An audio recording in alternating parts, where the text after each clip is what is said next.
Hello, my name's Stan and welcome to Rusty Bottom Workshop. Unfortunately, when you get older, you start leaking everywhere. So my 1970 Fiat 500 seems to be having a little wheat all over the drive. It's gearbox oil, and I think it's a common issue on them. This is the first time I'm doing this. I've never had a 500 before. It's the drive shaft inner gaiters near the inside of the gearbox. Cracked or broken, leaking oil all over the drive. So let's try and fix it together. Right, first thing we have to do is jack the car up. I never use the original mounting jacking points. I always use something like a suspension mount underneath or a girder or whatever on a classic car. I just don't trust them, even if they've been fully restored. Put a tray or a towel underneath because there's bound to be oil leaking out.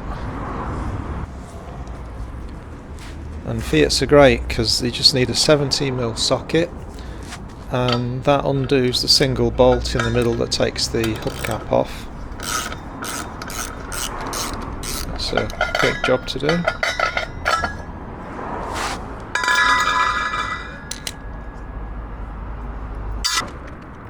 And then use the same socket on the wheel nuts and just break the bead, break the tension now. Put a couple of blocks under the front and the back wheels on the opposite end, and then jack it up. And always use an axle stand. Never ever ever ever use the jack on its own, be it hydraulic or a manual.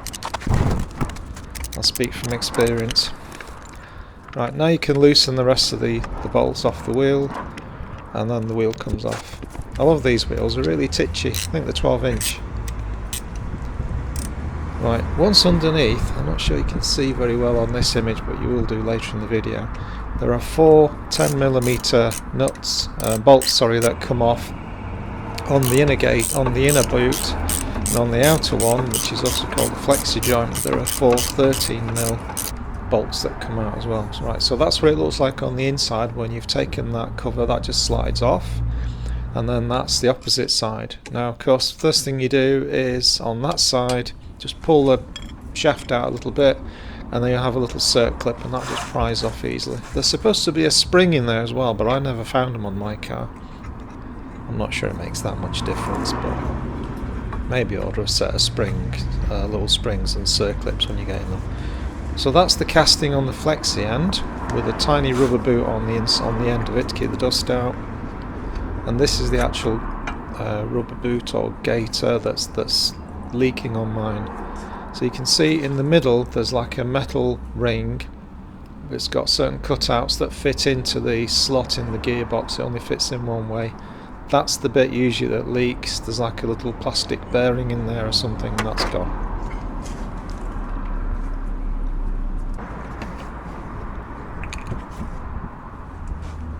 Next thing I'll do is use a bit of acetone or some alcohol on an old rag, or socks are great for this stuff, old socks, and just clean the prop shaft, the drive shaft. Just get rid of all the rust, oil, rubbish and muck or whatever on there. If there is rust in it, I suggest you sand it down with a bit of emery cloth or wire wool first, and then just wipe it down just to keep it clean. Right, so that's what it looks like inside. This one was bone dry, which I was a bit annoyed about. They're supposed to be full of grease. And this little rubber boot at the end just pops off. Give that a clean. And the other thing I suggest is have a little bit of rubber glove or something. Just slide it over the edge of the drive shaft that's got like splines on there. And if you put the new rubber on there, the new seal, it'll lightly damage it, so it'll end up leaking again, which is what defeats the objects of what you're trying to do. So just pop that on there or something similar just to protect it. Transfer that inner ring to the new rubber seal, and then there's the outer ring that just pops off as well. They only go in a certain way. It's just when you're taking the old one off, just make a mental note of where they fit. I don't think it's that critical. You can always just spin them around until they fit. Clean it up a little bit, clean the face of the gearbox where the seal's going to sit again, so there's no rubbish there that can make it leak again. And with that inner seal fitted, you then put on the outer seal on the other way, on the outside. And I think they just keep the shape of the rubber seal, because that the drive shaft is spinning round inside it. So now put a bit of grease inside there just to help it a little bit. I mean, afterwards the oil from the gearbox will be flushing in there to keep it all lubricated, but in the meantime let's just give it a bit of protection.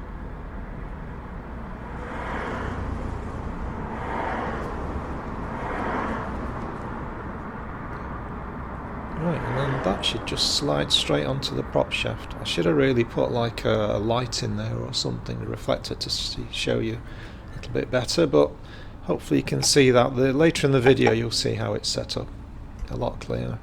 So that just slides on. Just pop it onto the end, don't need to bolt it on yet. Take the little rubber bit off the splines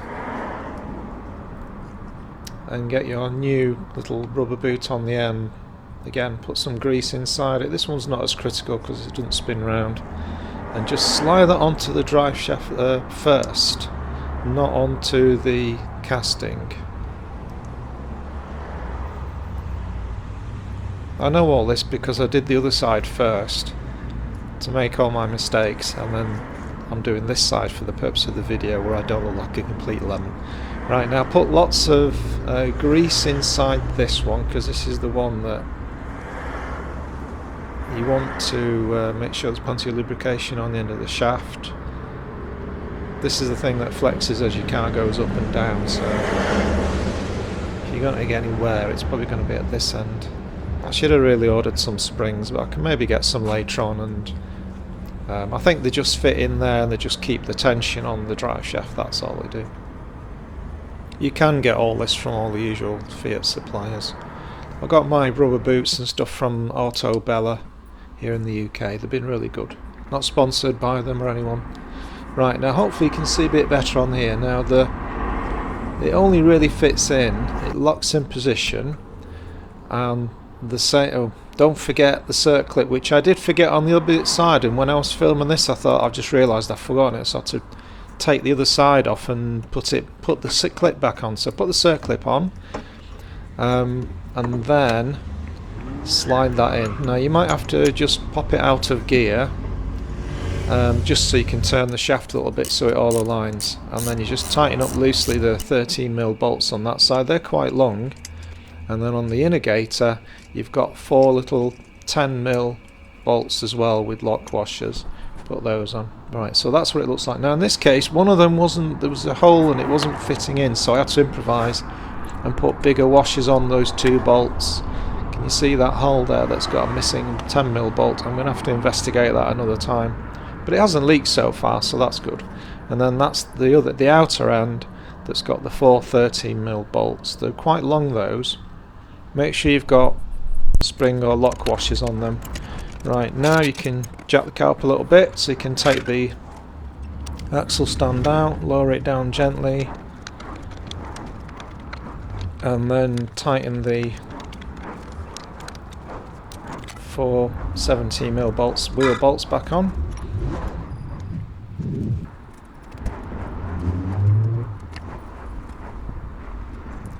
Right, I had to admit, well, and then I tightened it up properly when the car was on the road, and put the wheel hubcap back on, another 17mm. I just turned it round because now I've got to put gearbox oil back in the other side, and the gearbox oil filler on these cars, left hand or right hand drive regardless, is on the side where the starter motor is, which is on this side. I'll show you now where it is. It's straightforward to do. You don't need to take the wheel off really, I just did that for ease of access for me. So that's the filler. It's a square peg, I think it's about 1/2 inch, which is about the size of the sockets that you get on that are fairly common. And I just got a 13mm Allen headed socket and switched it the other way around, put a 13mm socket on my actual spanner and just loosened it and just undid it, and that's probably the easiest way I found to doing it. Otherwise you end up buying specialist parts which you don't really need. And there we are, it's just a little thing like that. Make sure you clean it up. Now that isn't a Swedish beep beep enlarger as in Austin Powers, that's a syringe. I got that off eBay quite cheap. I only got it this week. That's really, really good. I was really impressed with it. I can't remember what the exact amount of oil you need to put in a gearbox, but when you're doing this you don't need to drain the oil out anyway, so it's a case of just topping it up until it overflows. That's all you need to do. You don't need to drain the oil, unless it's time to change the oil anyway. Most of my gearbox oil is all over the drive, which is something I need to clean off again properly. Right, so I'll just pop that into the filler hole. Again, make sure you're on an axle stand, never on a jack. Put blocks under the wheels and put the car in gear and put the handbrake on. Silly little things, but you know, you don't want. I know it's only a small car, doesn't weigh a lot, but it does hurt. It falls on your head.